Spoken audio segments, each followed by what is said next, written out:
Welcome to our Pirkei Avot and the Teachings of Yeshua class. This is our first class, and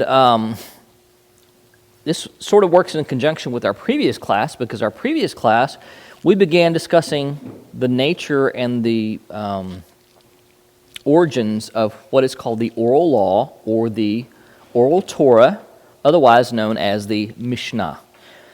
Now, the Mishnah is considered the oral law of Judaism because it expounds on things and gives us understanding and defines terms and procedures that are not explicit within the Torah. And remember, the Torah is a legal document, and so therefore we have to have legal definitions and parameters set to be able to know whether we're actually fulfilling or breaking this law. And so that's the purpose of the Mishnah. Now, this little booklet right here called Pirkei Avot, or as it's known within the Mishnah, is simply Avot. It means fathers. Pirkei Avot means chapters of the fathers, and it comes from the word perek, which means chapter. It is a small tractate of the Mishnah. Like I said, here for visual aid is the Mishnah, this huge tome right here. And it is a little tiny section in this, and it's in, yeah, you get this free with the course now. This is broken down into 6 orders, 6 sections basically, and tractate Avot is found within the section or the Seder or order called Nezakin. And Nezakin means damages, and it is found within this tractate. It's unique in the Mishnah because it's the only tractate which is agadic in nature rather than halakhic. What do I mean by this? Okay, these are 2 terms that you might want to write down definitions for if you don't know these. Halakha, or you may have heard halakha, is anything that's legal. So we make halakhic rulings, halakhic decisions, if I can talk. Not that I do or we do, but rabbinic authorities. And these are binding. And the Mishnah, that's basically the purpose of this whole thing, is to render halakhic legal decisions on how the Torah is to be lived out. And it comes from the word to walk, exactly, right. Halach means he walked, okay. Agada, on the other hand, is basically anything that's not legal. That means stories, parables, lore, explanations, expounding on something to help understand it, anything of that nature that's not legal. And so, as I said, but I will rephrase it again, Pirkei Avot is unique in all of the tractates of the Mishnah, in that it is the only one that is non-halakhic in nature. It is agadic. That means it focuses on things such as ethics, wisdom, and things such as this. It's basically, if you want to wrap it in a nutshell, and if you want to say it in Yiddish, it's how to be a mensch, okay? A mensch means a human being, really. That's what it means. It means a good person. These are the things that it focuses on. And its function is to say, this is the letter of the law. What all this rest of this is the letter of the law. But in this little tractate that's sort of at the heart of this is the spirit of the law. And this is how all of this other stuff should be filtered. Okay? Literally, the tractate is called Chapters of the Fathers, as I said earlier, because it contains the wisdom of the Jewish fathers, the sages from the Mishnaic period. And that period ranges from basically the beginning of the Second Temple period, roughly the late 500s BCE. Not the late, that would be the early 500s because the return from Babylon, to about 200, 220 CE of the Common Era, okay, 220. And that's the time frame of this Mishnaic period.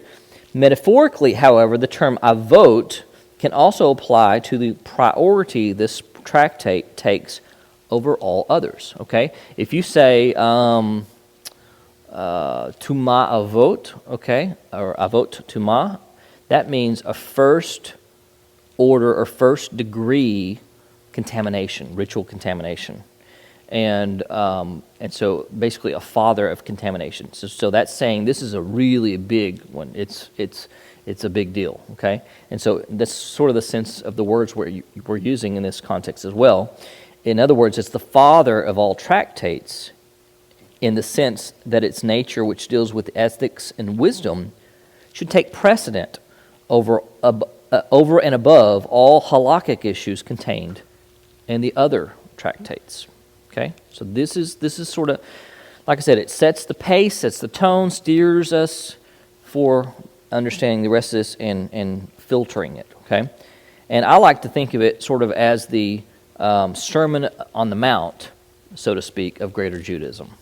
Okay, where we have, Yeshua ruling and having telling us parables and doing all this kind of stuff. But the Sermon on the Mount is sort of like the whoa, okay, well, let's filter everything through this.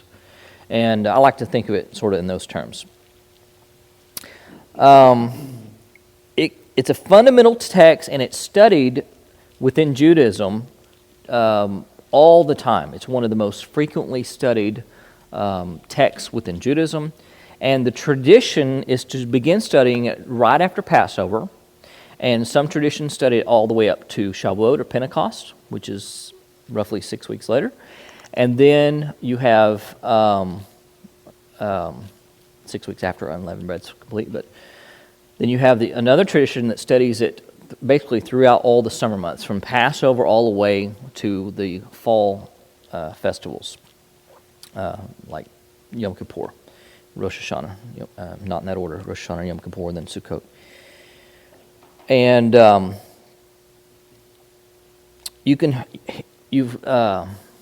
you will hear it referred to by several names. So Pirkei Avot is one of the most common. Pirkei Avos, you may hear. That's just Ashkenaz, means the same thing. It's just different pronunciation. You'll hear it referred to as Avot, simply, because that's the literal name of the tractate. You'll hear it referred to as Aboth. Okay, that's a just transliteration issue from Hebrew to English, a different way to transliterate. You'll hear it called Ethics of the Fathers, Chapters of the Fathers, and so forth. Okay. It's one of the core texts of ethical instruction within Judaism and serves as a benchmark for Jewish ethics.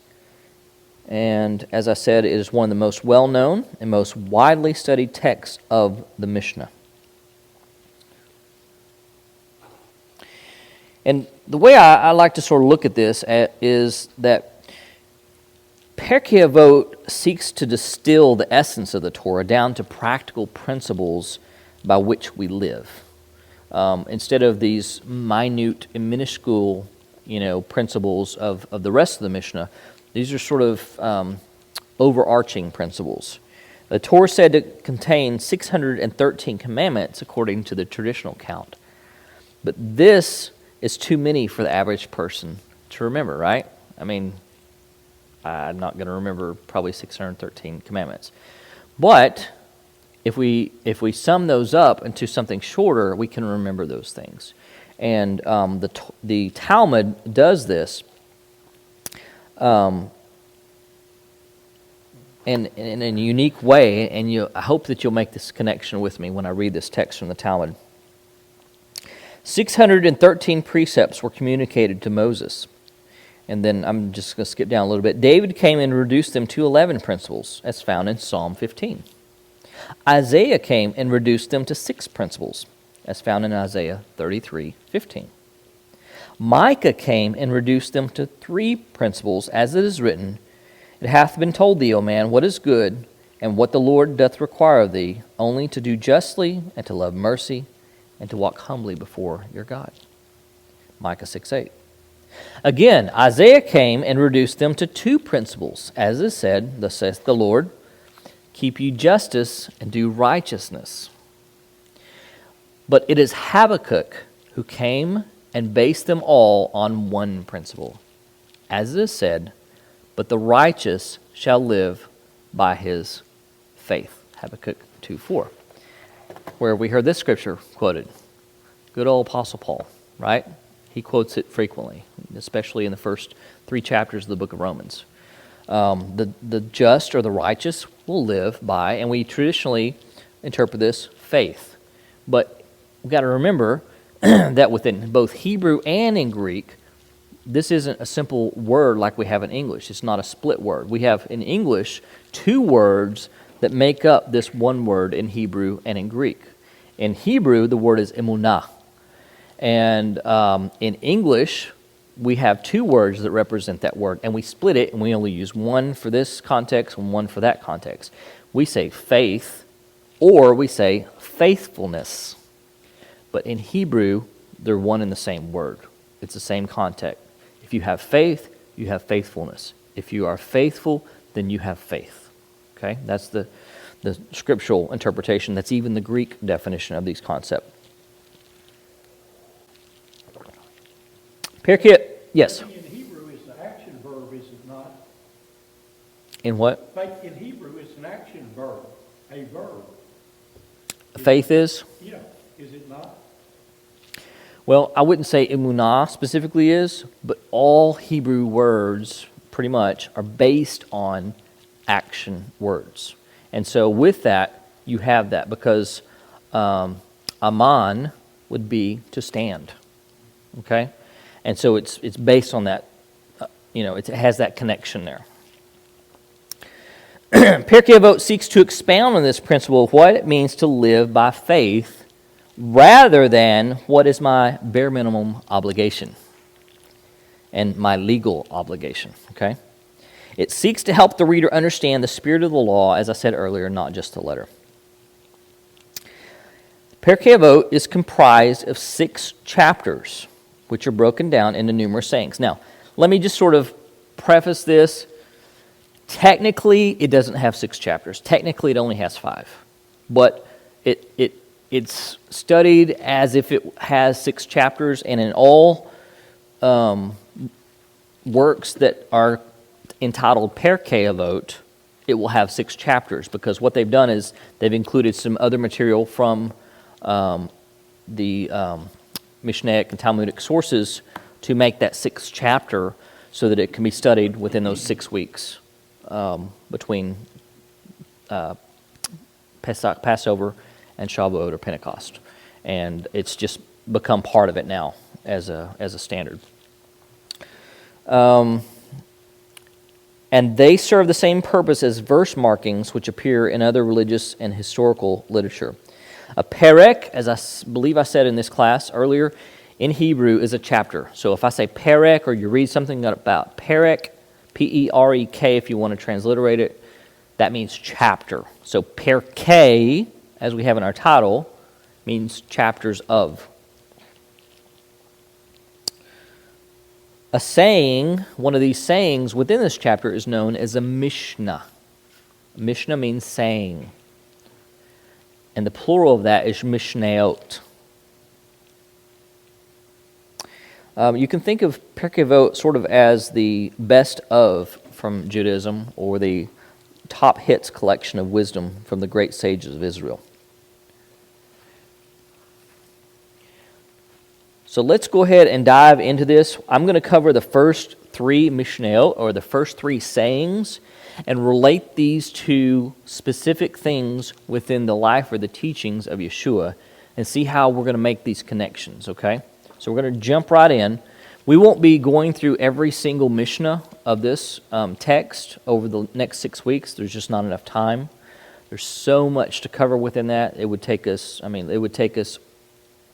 6 months or a year, okay? But I will try to hit some of the highlights and help us to see these connections. And I think we'll have some really cool insights, and we'll be able to have some fun with this. So if you want to open up your little booklets that we have here, the Pirkei Avot, after the introduction here, chapter 1, This translation, I'll just read this translation. Moses received the Torah from Sinai and transmitted it to Joshua. Joshua to the elders to the prophets, and the prophets transmitted it to the men of the great assembly. The men of the great assembly said three things: be deliberate in judgment, develop many disciples, and make a fence for the Torah. So that's our text. This is called Perek 1, Mishnah 1. This is Mishnah 1, the first saying, or we would maybe call it like a verse, okay? And so the first thing I want you to sort of see in this is this chain of authority being passed down. Because the Torah is being passed first to Moses, and then to Joshua, then to the elders, to the prophets, to the men of the great assembly, and so forth. And so in this, one of the first things we need to realize is, although this is what happened with the literal, the physical written Torah, the primary text that we're talking about is the oral Torah from our last class. This is what they're passing down, and this is part of this tradition. And so with that, when you pass these things down, you are giving authority to someone to protect, to hold on to, and guard in certain respects these things. Remember, Paul says, what benefit is there being Jewish? He said they have been given the oracles of God. They've been entrusted with them. Okay, so the entrusting here is something that has been going on from these various generations with these leaders, and and with these, the authority that they're given is not supreme and ultimate authority. So, for instance, they cannot, Joshua, okay, Moses passes it to Joshua, entrusts him with the authority of Torah. Joshua can now not say now, I didn't like that law about stealing. Let's scratch that from the record, okay? Or, I'm not cool with that adultery one. Let's get rid of that one, okay?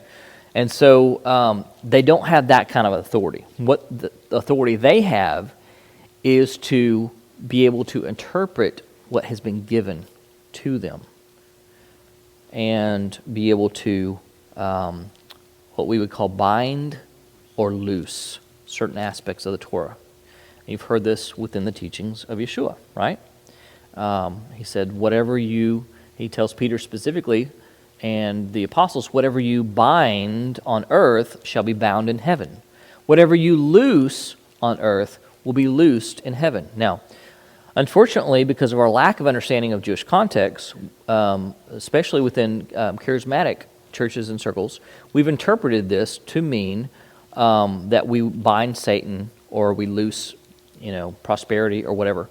But that has nothing to do with the context. If we look at the context, this has everything to do with legal authority in interpreting the Torah, especially in communal matters, okay? Because the Torah is to be lived out in community.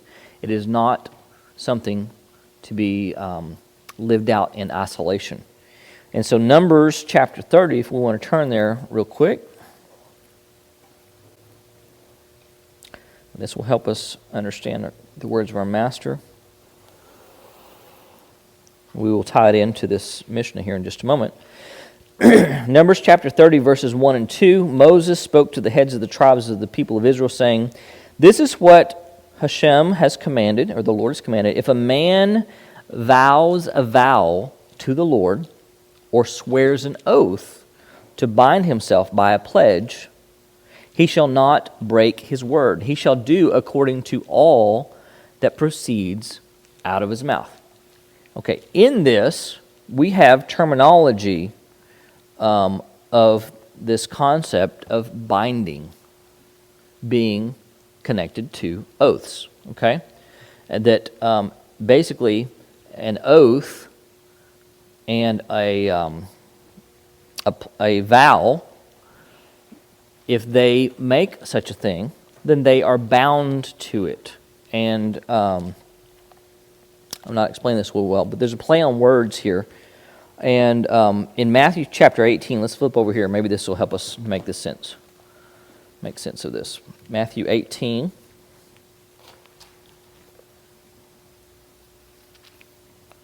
Starting at verse 15.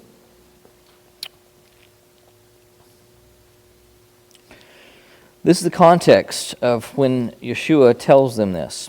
If your brother sins against you, go and tell him his fault between you and him alone.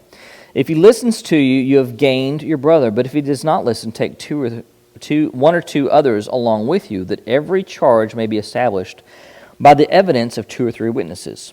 But if he refuses to listen to them, tell it to the congregation or the assembly. And if he refuses to listen even to the assembly, let him be to you as a Gentile and a tax collector. That's bad stuff right there. Truly, I say to you, here's the context, whatever you bind on earth shall be bound in heaven, and whatever you loose on earth shall be loosed in heaven. Again, I say to you, if any two of you agree on earth about anything they ask, it will be done for them by my Father in heaven. For where 2 or 3 are gathered in my name, there I am among them. Okay? This is in the context of legal authority within a community. And let's just give an example. Forgive me if you've heard this before, but it's just one of those things that I haven't taken time to think of something new. But for instance, when electricity was first being invented, first being harnessed, I would say, by man, the rabbis had to figure out what to do with this. Especially in Sabbath issues, okay? Do we utilize electricity on Sabbath, or we do not utilize electricity on Sabbath, okay? And so with that, they said, we bind this particular use of electricity on Sabbath. We forbid it. Or we loose this particular use of electricity on Sabbath. We permit it, okay? And so the prohibitions and the applications today, and I'm going to oversimplify this, but basically, if it's running and you don't have to mess with it, it's fine. But if you have to change anything about it, you have to turn it on, turn it off, you have to increase it, decrease the capacity of it, then it's forbidden. And so that's why a lot of times you'll see, if you go into an Orthodox community, Orthodox especially, light switches taped or something like that on Sabbath, because they don't flip switches and stuff. Anyway, the whole point of that was, I want to let you know that this is the type of authority that's being passed down, and this is the context of what we're talking about. We're not talking about ultimate authority. We're talking about the authority to bind and loose and interpret Torah rather than change Torah. This is the only authority that these leaders have. And so within this, they say 3 things. The Great Assembly says 3 things. Number 1, be deliberate in judgment. What do we mean by this? Well, the Talmud tells us, actually not the Talmud, I'm sorry, wrong source, the Midrash Tanhuma on the book of Exodus, there's a couple of things I want to read to you to give you an idea of how serious they take this. A judge should always perceive himself as if there was a sword placed between his thighs, and Gehenna is open beneath him. As is stated, here is the bed of Solomon, each one with a sword on his thigh for fear of the nights, that is, for fear of Gehenna, which is as dark as the night. There's another passage that says, and any judge who does not judge a case with absolute truth causes the divine presence, in other words, the Shekinah, to depart from Israel.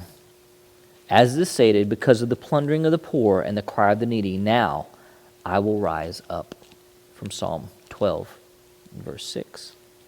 So, legal authority is taken very, very seriously and not to be abused. And Yeshua agreed with this. If we will look in Matthew chapter 7 and verse 1, I think I have that in your notes. Yes. This is what it says. This is what he tells us. He says, "Judge not that you be not judged." Now, usually, unfortunately, we stop at this and just say, "Don't point your finger at me." But that's not what he's saying. So let's look at it in full context. "For with the judgment you pronounce, you will be judged, and with the measure you use, it will be measured to you. Why do you seek this? Why do you see? Why do you see the speck that is in your brother's eye, but not notice the log that is in your own eye? Or how can you say to your brother, 'Let me take the speck out of your eye,' when there is a log in your own eye? You hypocrite, first take the log out of your own eye, and then you will see clearly to take the speck out of your brother's eye." That's verses 1 through 5. Okay? So he's basically saying, don't judge somebody without first judging yourself. Or as the rabbis say, don't judge a man until you've walked a mile in his shoes. That way you're a mile away and you have his shoes. Another example is in John chapter 8.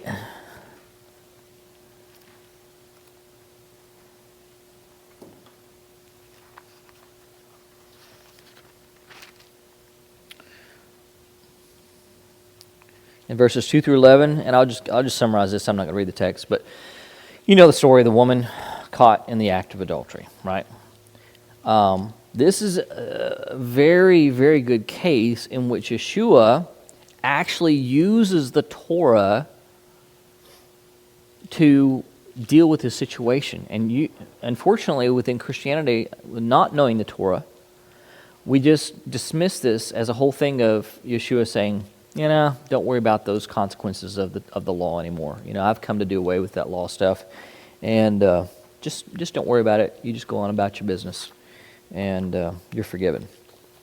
But we don't realize that he actually uses the law, he uses the legal system within Judaism to disqualify the witnesses, and therefore uphold the Torah and uphold the dignity of the woman in the process, and deal with the men who were her accusers, who were dealing with her crookedly and unjustly and trying to trap him. And he handles all of that in one fell swoop beautifully, while still maintaining the integrity of Torah and so forth. And it's a beautiful thing if you understand what's going on there.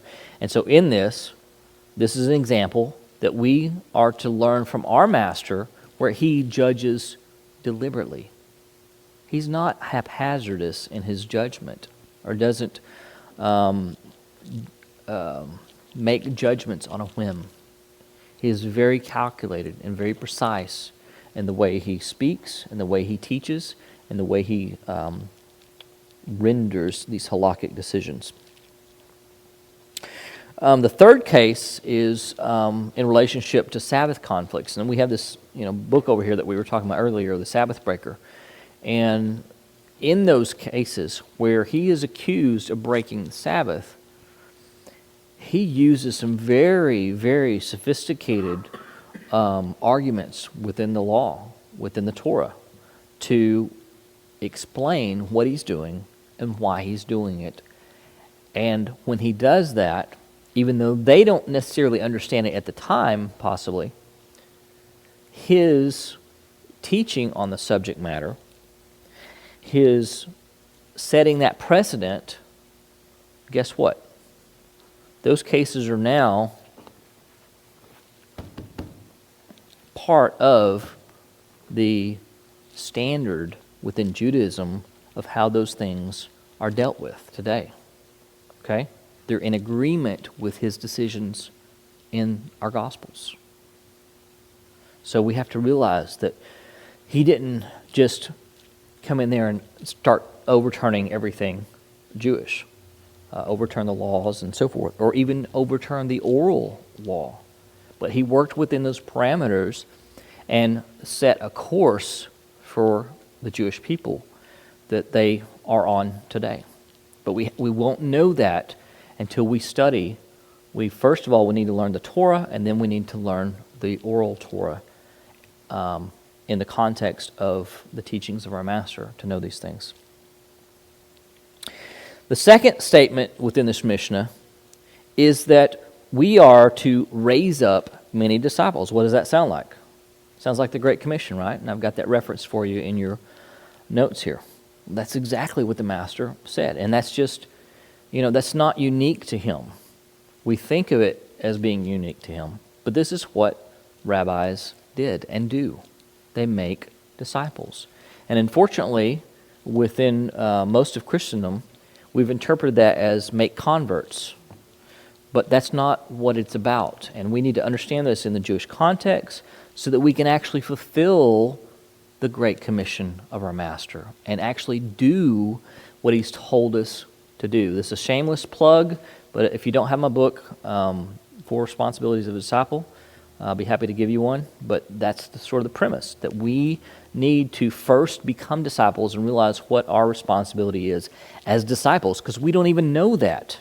We just think, just slap a label on us and believe certain things, and we're good to go.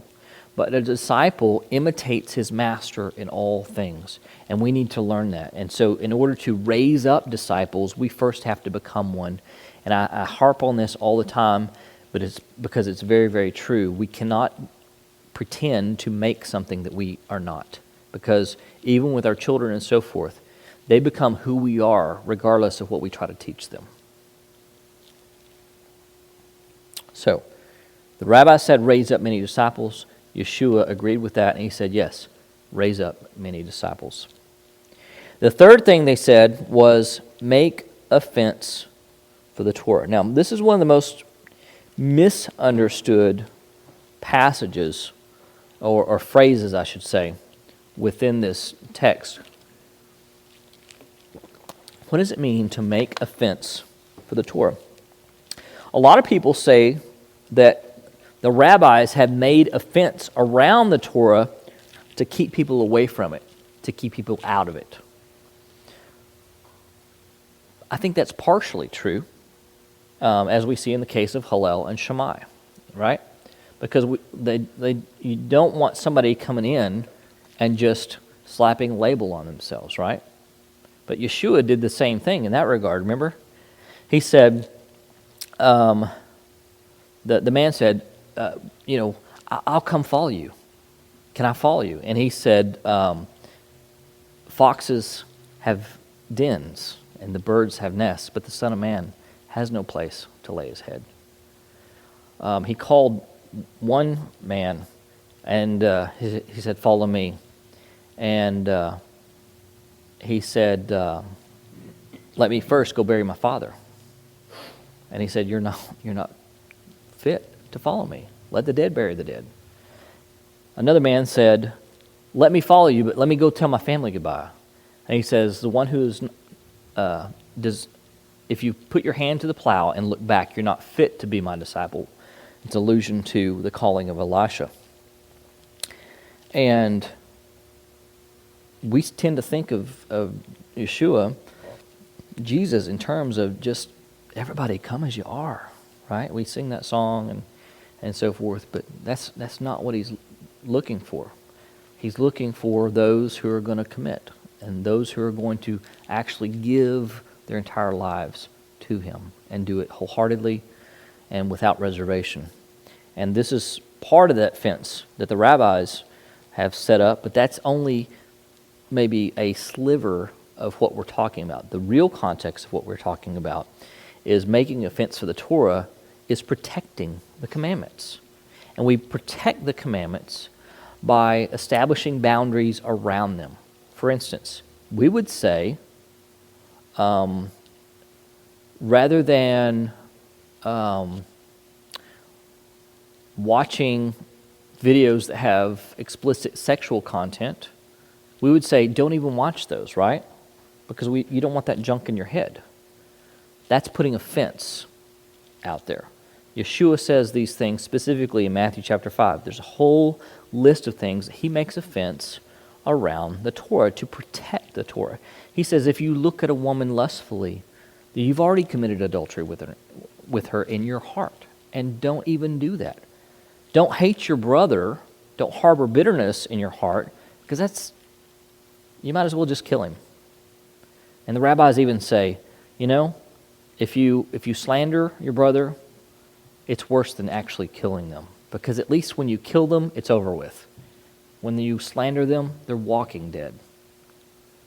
And so Yeshua is telling these same type of things. He's putting these parameters, these boundaries, he's setting them out around the Torah so that we won't fall off the edge. If I were to build my house near a cliff because of the beautiful view, I wouldn't put the fence, if I had a lot of small children, right along the edge. I would put it back away from the edge. That way, when they get up to the fence, they don't have the potential of, sitting on the fence and falling to their death. Because that's inevitably what people are going to do. Wherever you put your fence, that's where people are going to gravitate towards. Okay?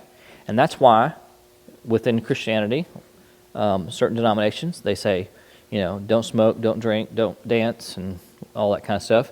And so what do people do?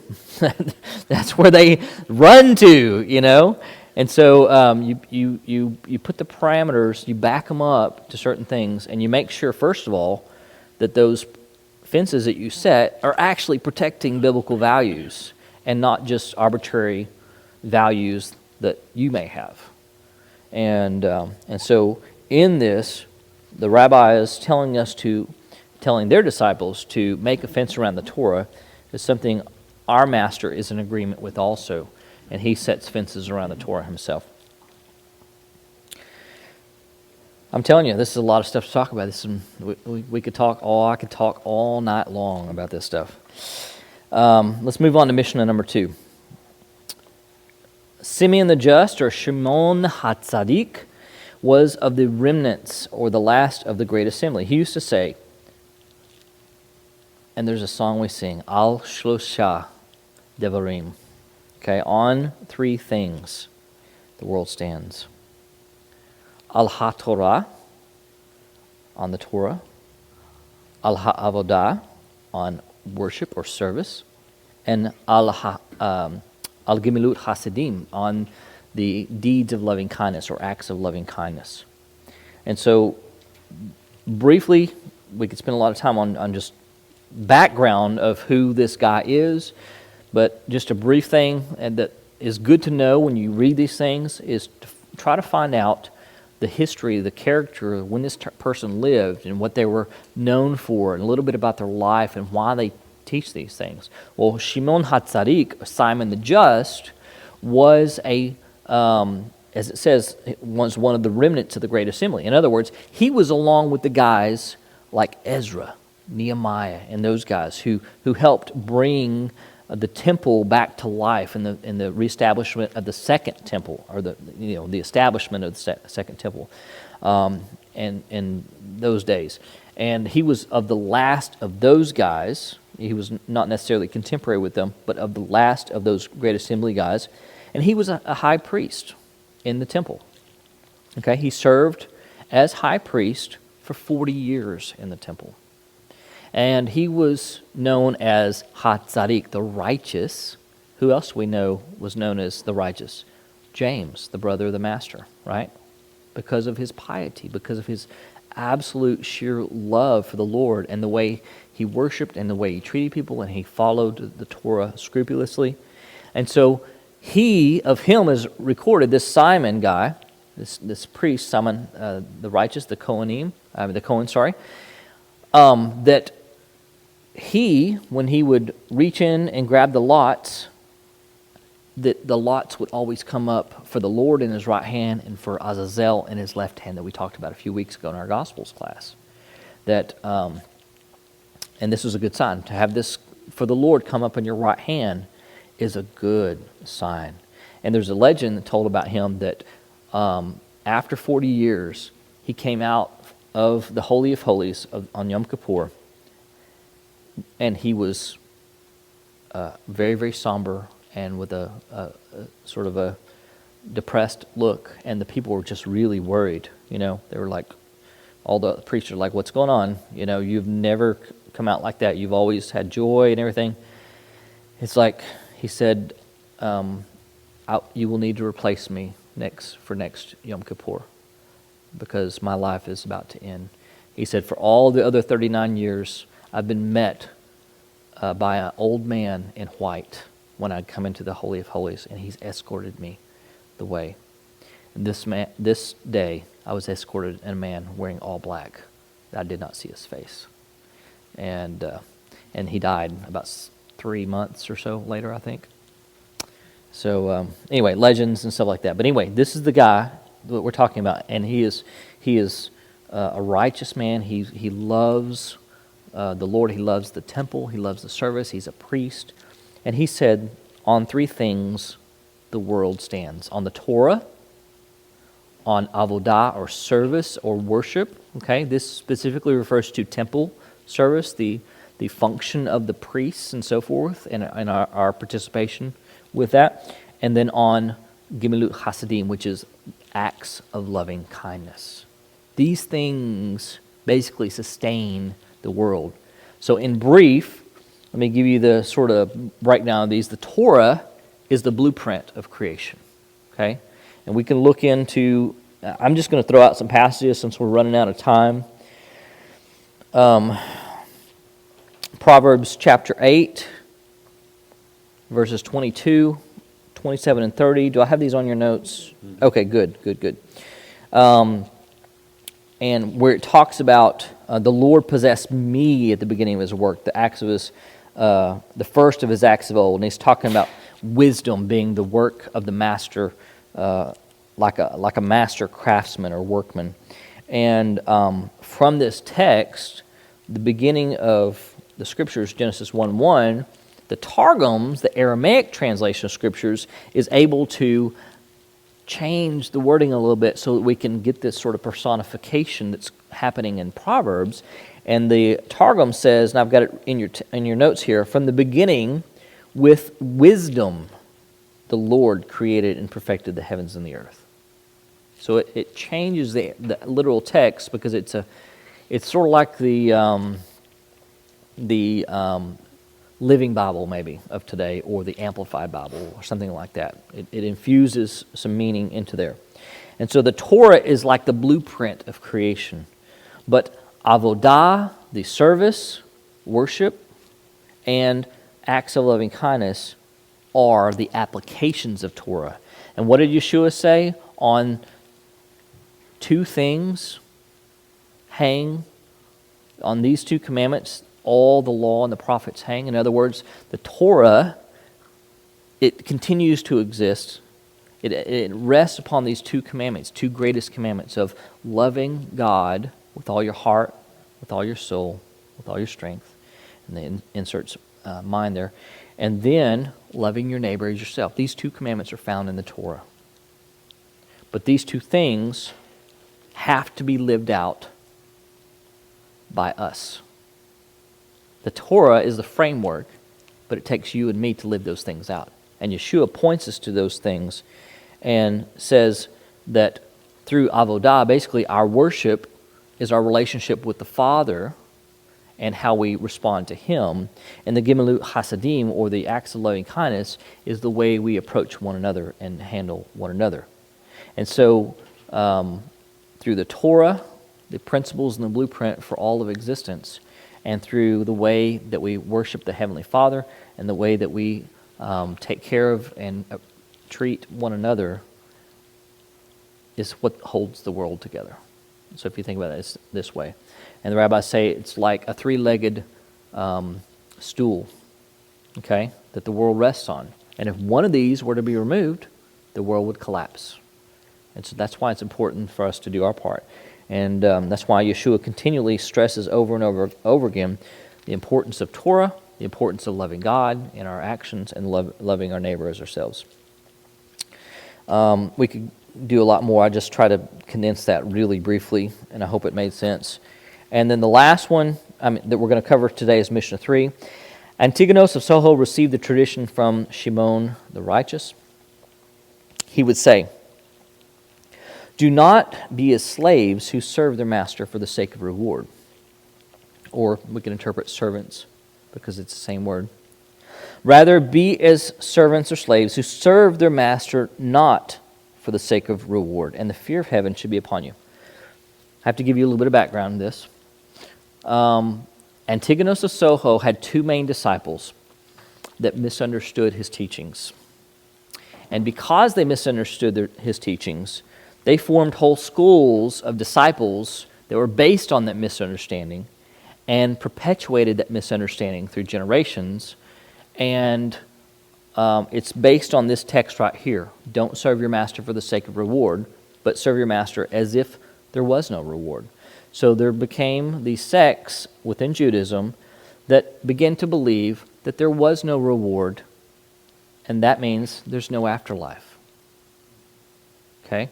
There is no heaven, hell, or whatever. There is no reward or punishment of the righteous or the wicked after this life. And they became known as the Sadducees and the Boethusians. Okay? And so with this great misunderstanding, these whole sects within Judaism, these denominations, so to speak, were formed. But guess what? Our master says something very, very similar to this.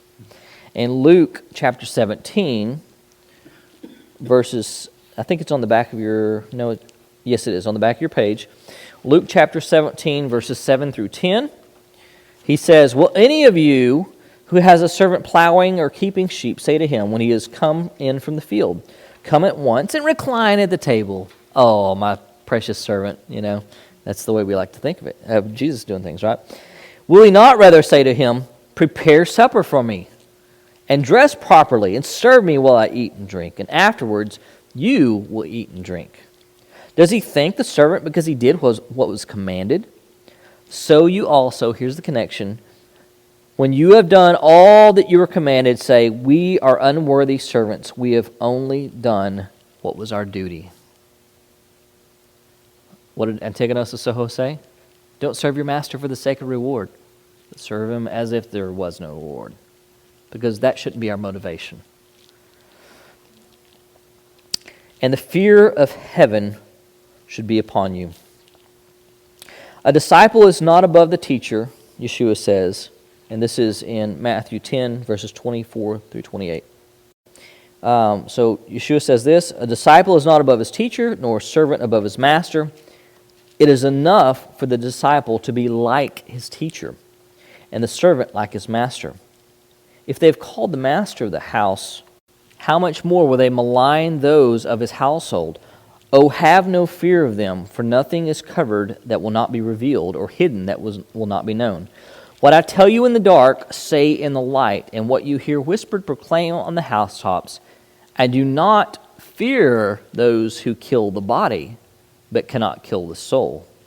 Rather fear him who can destroy both soul and body in hell. And so Yeshua is teaching his disciples that God, his Father, is not somebody that's our buddy in our back pocket, okay? We can be close and we can be intimate with him, but he is not to be manipulated. He is not to be